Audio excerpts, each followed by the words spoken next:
Hi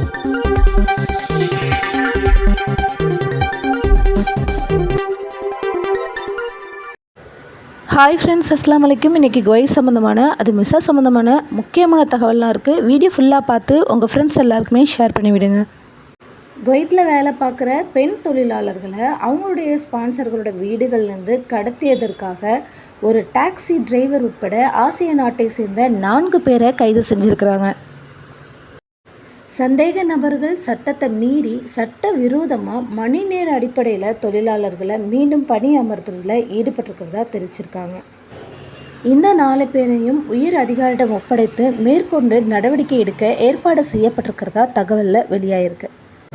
அடுத்த முக்கியமான தகவல் என்னன்னு பார்த்தீங்கன்னா, விசா எக்ஸ்பிரி ஆகி தங்கியிருக்கிற குடும்பம் மற்றும் ஸ்பான்சர்களை நாடு கடத்துறதுக்கு ஏற்பாடு செய்யப்படுறதா சொல்லியிருக்காங்க.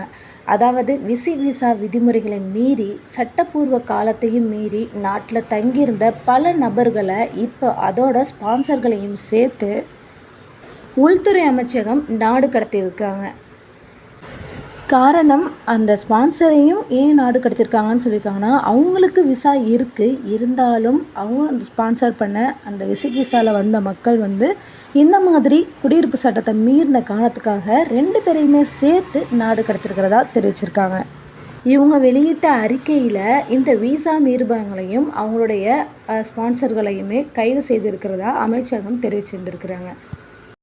அதோட இந்த குடும்ப வருகை பிரிவு விசாக்கு கீழே அந்த கணவன்மார்கள் எல்லாம் தன்னுடைய மனைவிகளை குழந்தைகள் எல்லாம் விசிட் விசாவில் வர வச்சுருக்குறாங்க பல குடும்பங்களில். ஆனால் அவங்க என்ன செஞ்சுருக்காங்கன்னா, அனுமதிக்கப்பட்ட காலத்தையும் மீறி எக்ஸ்ட்ரா தங்க ஸ்டார்ட் பண்ணியிருக்கிறாங்க. இதனால தான் பிரச்சனை எழும்பியிருக்கு அப்படின்னு சொல்லியிருக்கிறாங்க. மனைவிகள், கணவன்கள் மற்றும் குழந்தைகள் உட்பட சம்பந்தப்பட்ட அனைத்து தரப்பினருமே நாடு கடத்த தேவையான சட்ட நடவடிக்கை எடுக்கப்பட்டிருக்கிறதா அமைச்சகம் தெரிவிச்சிருக்கு. குடும்ப விசா ஆவணத்துலேயுமே விண்ணப்பிச்சிருக்காங்கள, அந்த அப்ளிகேஷனில் இருக்கிறது படி அவங்க எதையுமே ஃபாலோ பண்ணாத காரணத்தினால தான் இந்த குறிப்பிட்ட நிபந்தனைகளுக்கு ஸ்பான்சர்கள் இணங்க தவறிய காரணத்தினால இந்த நடவடிக்கை எடுக்கப்பட்டிருக்கிறதா சொல்லியிருக்கிறாங்க. மொத்தத்தில் ஓவர் ஸ்டே தங்கியிருக்கிறவங்க, அதாவது ஃபேமிலி விசாவாக இருந்தாலும் விசிட் விசாவாக இருந்தாலும் சரி, குடும்பத்தோட எல்லாருமே நாடு கடத்துகிறாங்க. இப்போது உள்துறை அமைச்சகம் சட்டத்தை கடுமையாக அமலாக்குறதுக்கும் ஸ்பான்சர்கள் மற்றும் அவங்கள சார்ந்த இருவருக்குமே பொறுப்புக்கூறலை உறுதி செய்கிறதுக்காகவும் இதை செஞ்சுருக்கிறதா சொல்லியிருக்காங்க. விசிட் விசாவில் வர அனைத்து பார்வையாளர்களும் சரி, அதே மாதிரி குடும்ப விசாவின் கீழே விசிட் விசா எடுத்து குடும்பங்களை கூட்டிகிட்டு வர்றவங்களும் சரி, கரெக்டான டைம் வரையும் நாட்டில் இருந்திருந்தால் இந்த பிரச்சனை வந்திருக்காது. ஆனால் அவங்க எக்ஸ்பிரி ஆகியும் இருந்த காரணத்தினால இப்போ பார்த்திங்கன்னா குடும்பத்தோடு சேர்த்து நாடு கடத்தப்பட்டிருக்கிறாங்க.